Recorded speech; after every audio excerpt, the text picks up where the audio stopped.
Charis,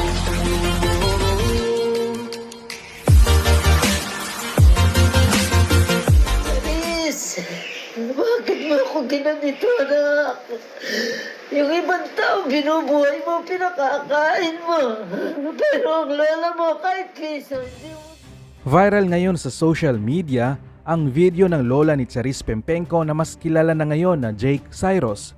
Siya ay si Tess Pineda.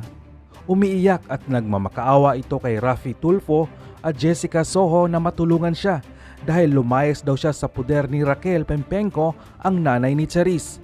Inaapi umano siya at laging minumura ni Raquel at pinagpasapasahan na lang siya ng 4 niyang mga anak. Nanawagan din siya kay Jake Cyrus na tulungan siya dahil wala umano itong malapitan. Nasambit din ni Aling Tess na kung ang ibang tao ay napapakain ni Jake Cyrus samantalang siya ni Peso ay hindi umano nabibigyan. Narito at panuorin natin ang naturang video. Magandang umaga po, Sir Tulfo, Ma'am Jessica Soho, sa lahat po ng nakakakilala sa akin, kay Boy Abunda. Ako po'y lumalapit sa inyo. Humihingi po ng konting tulong. Hinatid po ako dito ng apo ko. Ako po si Tess Pineda. Kilala po bilang lola ni Charis Pempenco. May sakit po ako. Ang BP ko po lagi 3 araw na 160/100.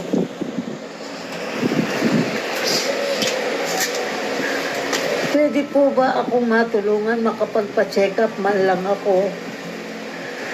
At kung mari po sana, nang makatulong ako sa taong nag-aalaga sa akin, gusto ko pong magkaroon ng makina para makapanay kahit paunti-unti. Kaysa po ako'y lagi na lang nakapaupo, nakatanga. Nag-aalala sa pamilya, nag-iisip, at hindi ako naalala ng pamilya ko. Lumalapit po ako sa inyo, humihingi ng tulong. Makina po at saka pinansyal para mapacheck up ko po yung mata ko. Ito pong nagdaang taon ako po'y na-stroke. Sabi ng doktor, napatiran daw po ako ng ugat sa ulo, sa batok. Pero pinilit ko pong makarecover. Wala na po kasi akong mapambili ng gamot. Gusto ko man pong maghanap buhay kahit konti. Kumita kahit konti. Wala na po akong makina, ibinenta na nilang lahat. Hindi naman po ako sinusustentuhan kahit piso. Pasensya na po. Kung ako sa Tulfo, kilala niyo po ako.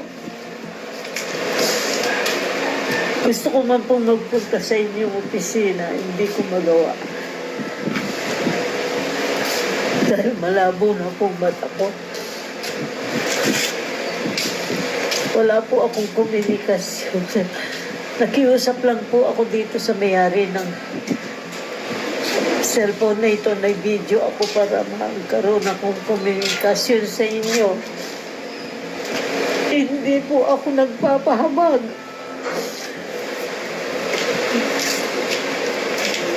Masamang pakiramdam ko po. Kung minsan nakatayo ako, bigla ako napapaluhod. 4 po ang anak ko. Yung panganay, nasa Mindoro daw. Yung pangalawa, nasa Magallanes Lopez po. Si Raquel nasa Tagbilaw po, yung mami ni Charis. Galing po ako doon. Dinala ako ng mga kapatiran ko doon. Hindi ko na po...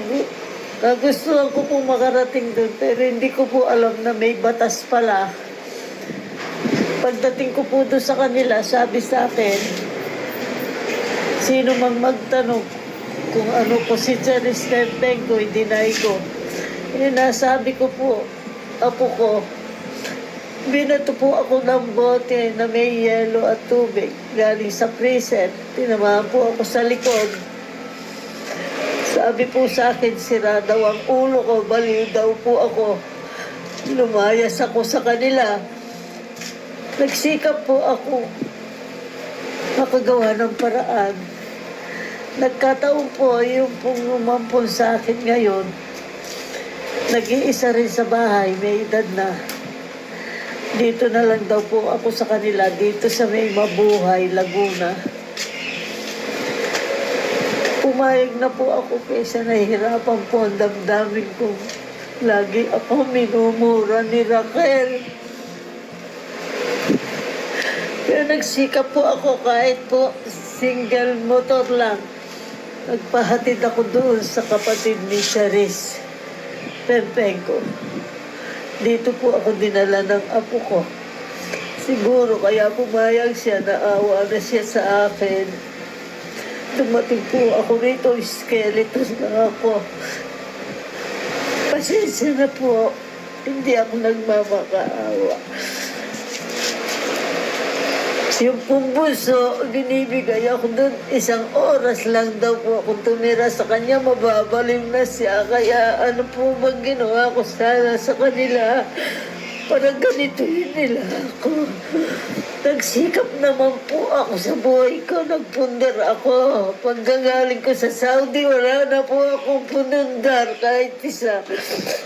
Pasensya na po. Sa Tulpo, kilala ako ng mga magulang nyo dahil mananahi ako ng pamilya nyo noon.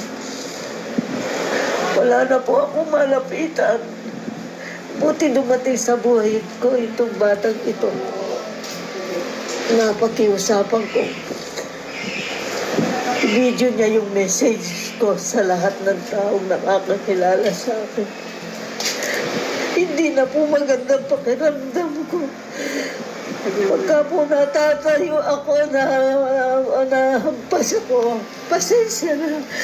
Lugar na ibang tao po nag-aalaga sa akin. Dapat sana pamilya ko. Charis! Bakit mo ako ginanito, anak?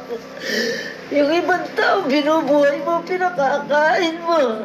Pero ang lola mo, kahit piso, hindi mo naalala.